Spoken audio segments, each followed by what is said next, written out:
आजच्या बदलत्या सामाजिक वातावरणात आणि कौटुंबिक वास्तव पाहता आपले आरोग्य सुदृढ ठेवणे हे सर्वात मोठे आवाहन आहे। म्हातारपण सुखाची आणि निरोगी जगण्याची आरोग्याची काळजी घेणे अत्यंत महत्त्वाचे असून त्यासाठी प्रत्येकाने योगाभ्यासाचे कास धरली पाहिजे, असे आवाहन संत गाडगेबाबा अमरावती विद्यापीठाचे कुलगुरू डॉक्टर मिलिंद बारहाते यांनी केले।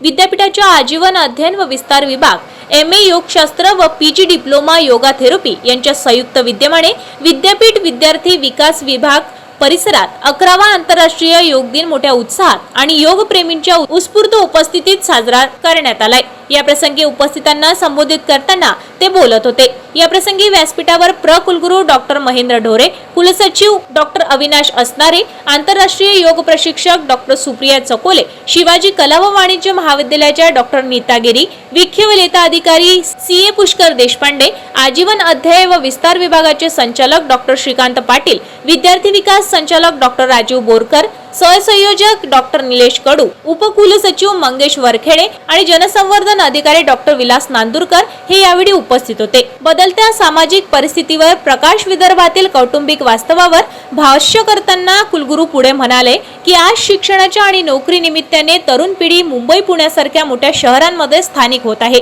यांचे वृद्ध आणि वडील अमरावती नागपूर सारख्या शहरांमध्ये मागे राहत आहे। या बदलत्या वातावरणात आरोग्याच्या नव्या समस्या निर्माण होत आहे। भारताला लाभलेली योगाची प्राचीन ज्ञान परंपरा अत्यंत समृद्ध आहे। त्यामुळे आजच्या योग दिनानिमित्त शिकवलेले प्राणायाम आणि योगासने केवळ आजच्या दिवसापुरतेच मर्यादित न ठेवता प्रत्येकाने आपल्या दैनंदिन जीवनात नियमितपणे अंतर्भूत करणे गरजेचे आहे। देशाचे पंतप्रधान नरेंद्र मोदी यांनी हा उपक्रम सुरू केल्यामुळे भारतीयांचे आरोग्य सुदृढ करण्यासाठी फार मोठा हातभार लागला आहे, असे त्यांनी नमूद केले। तज्ञांकडून कठीण योगासनाचे सोपे धडे या योग शिबिरात पुणे येथील आंतरराष्ट्रीय योग चिकित्सक व योग तज्ञ डॉक्टर सुप्रिया चकोले यांनी मार्गदर्शन म्हणून उपस्थित राहून उपस्थितांना मार्गदर्शन केले। त्यांनी अत्यंत कठीण वाटचालीत योगासने अतिशय सोप्या आणि सहज पद्धतीने करून घेतले। त्यांच्या मार्गदर्शनामुळे उपस्थित सर्व अधिकारी, शिक्षक, कर्मचारी आणि विद्यार्थ्यांनी योगाचे महत्त्व आत्मसात केले। कार्यक्रमाची सुरुवात विद्यापीठ गीतांनी झाली।